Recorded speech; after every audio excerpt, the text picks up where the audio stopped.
Hello, welcome everyone to the CJL Spotlight conversation focusing on environmental justice and the law. My name is Olivia Mancia. I use she, her pronouns. I'm a student coordinator this year at the Center for Justice and Law.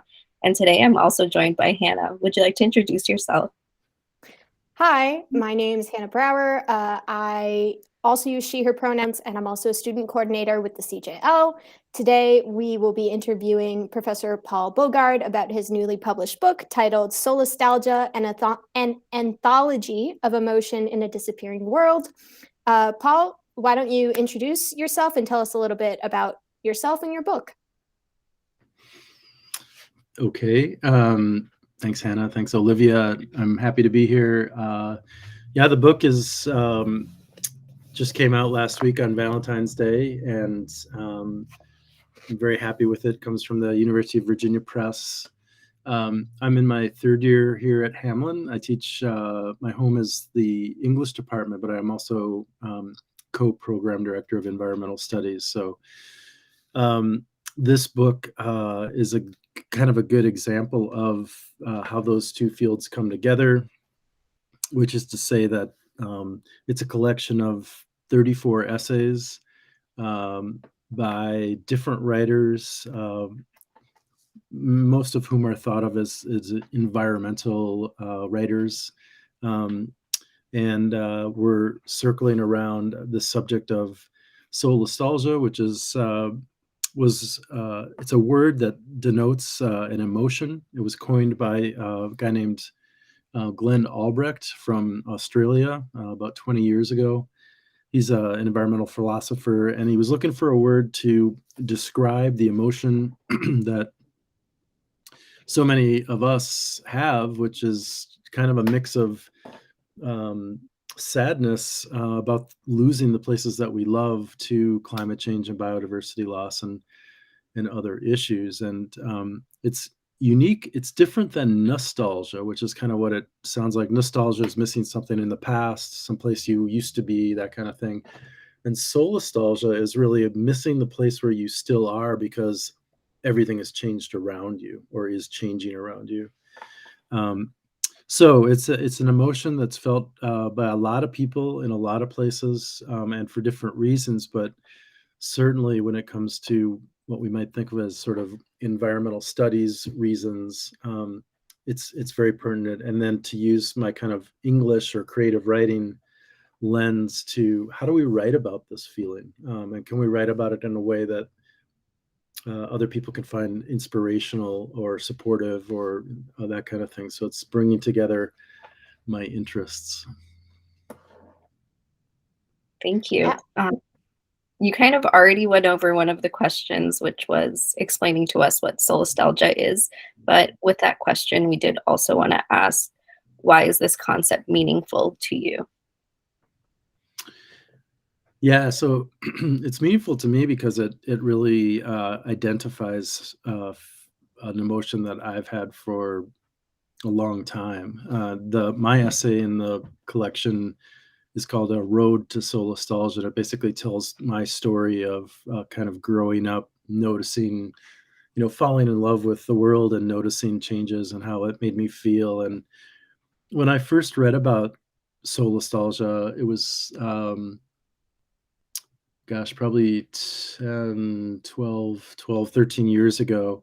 And when I first found it, I really thought, as I think a lot of people do, like, here's a word to describe my sadness about what's happening, which is definitely part of it. But I think it's bigger than that and more exciting than that, in the sense that two things. One is it really grows out of our love for the world, for the places that we know, and for our fellow creatures and in the world in general. So it's based in love, and we're sad about the impact of things that we love.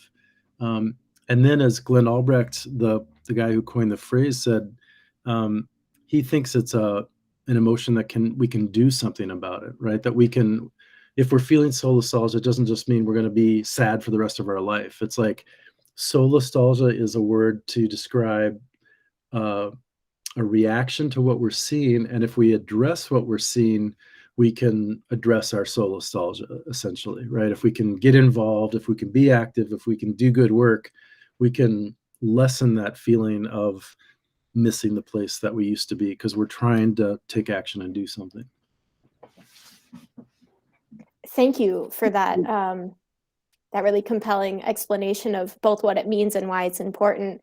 I know for me, the first time I was introduced to the concept of solastalgia in your ego criticisms course about 2 years ago. At this point, it was like a light bulb went off for me. And it was kind of that same idea of like, now that I could name it and I could, put a specific concept with it, it made it a lot easier for me to try and change it, or at least change my perception of it. And so that kind of leads us into the next question of what inspired you to curate a book like this about a really common experience like solastalgia?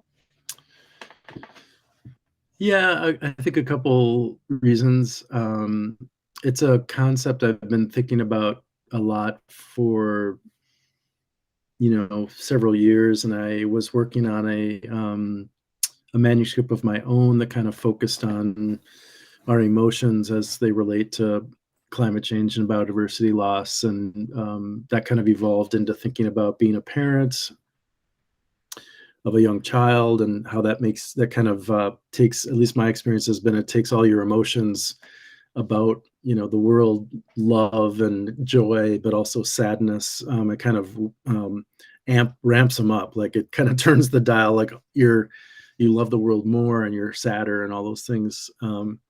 So I've been thinking about it a lot, and I had done an anthology about 15 years ago on the subject of darkness and light pollution, which was actually my first book. It's called Let There Be Night.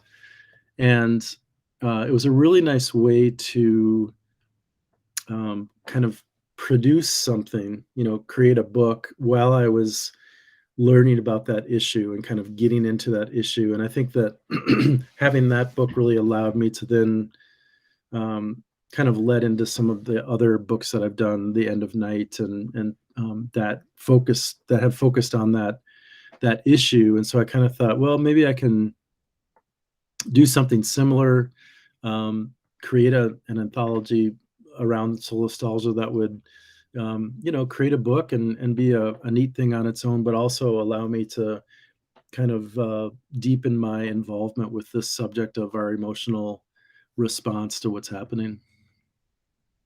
Yeah, I think that writing is a very healing way to write about what you're feeling. And it's also a great way to be able to show others in a way what you're feeling and share that experience with people. For our next question, it relates to our theme for the Center for Justice and Law of environmental justice. So how does your book and your work relate to the topics of environmental justice?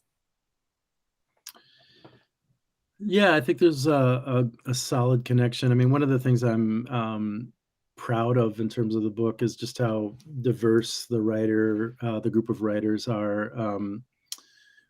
Age, race, gender, sexual identification, however you want to think about diversity. I really tried to draw in a lot of different voices, and I think that too often in what we think of as sort of environmental circles or nature writing or whatever it is, it can be criticized as sort of wealthy people being worried about issues that other people don't care about. And it's simply not true.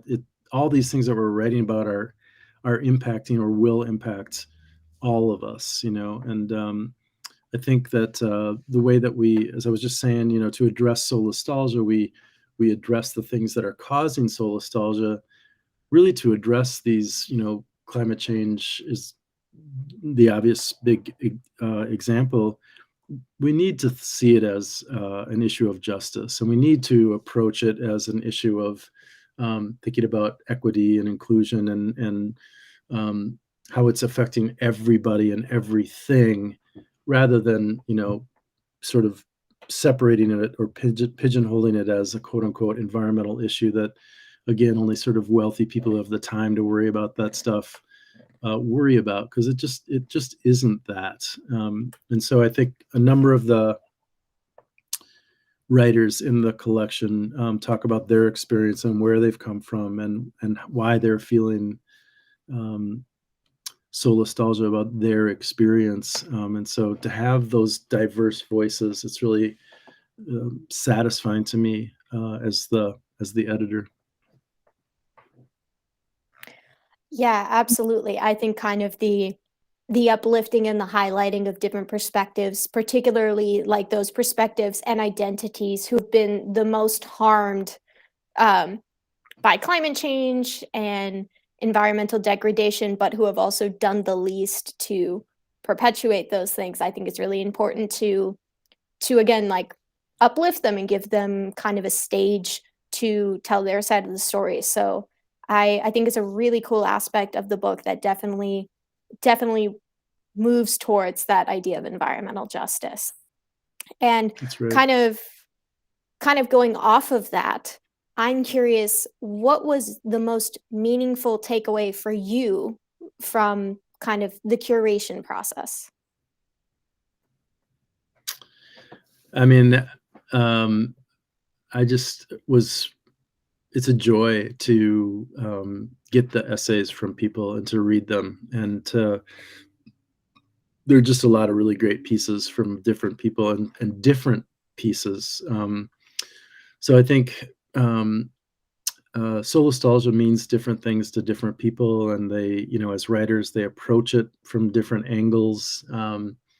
But it's just, at the end of the day, it is a very resonant idea. It resonates with a lot of people. And I just continue to believe that our emotional response to what's happening is really important. It's our, our soul, our spirit, our psyche responding to what we are experiencing and seeing. And we're foolish to ignore that, and I think we're wise to respond to it, and then to take action. It's not a book about, it really is not a book about like just feeling sad about what's happening. It's a book about loving these places, having this response, and then where to from here. Like, how do we respond?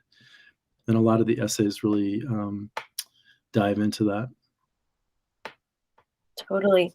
And knowing the ins and outs of your book, the curating process, the reading process of all of these essays, and also the editing process, out of all of this, what do you hope the reader takes away from the book? Yeah, I mean, I said this in the letter to the contributors, when I asked for their pieces. I just said one of my big goals is to offer something to people that makes them feel like they're not alone, that they feel that they know other people out there are feeling the same way. I think it's too easy for a lot of us to feel like we're we, as Leopold says, we live alone in a world of wounds, and we're the only ones who see what's happening. And yeah, I think we all feel that way at times, but this book is really evidence that there are lots of people who see it and who are feeling it. The more connections we can make, again, that idea of, diverse voices and diverse communities, the more the connections we can make, I think the more powerful our response will be.